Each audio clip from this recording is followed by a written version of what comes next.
இன்றைய தினம் பார்த்தேன், பரவாயில்ல, காவல்துறை ஓரளவுக்கு பாதுகாப்பு கொடுத்தாங்க.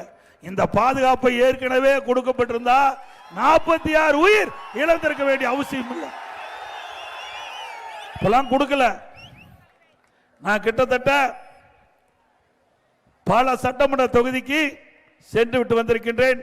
கிட்டத்தட்ட 171வது சட்டமன்றம் என்று கருதுகிறேன். நாமக்கல்ல 171வது சட்டமன்றத்தில் தொகுதியில் எழுச்சி பயண பொதுக்கூட்டத்தில் பேசிட்டு இருக்கிறேன். இந்த சம்பவம் நடந்த பிறகுதான் போலீஸ் பாதுகாப்பு ஓரளவு கொடுக்கிறாங்க.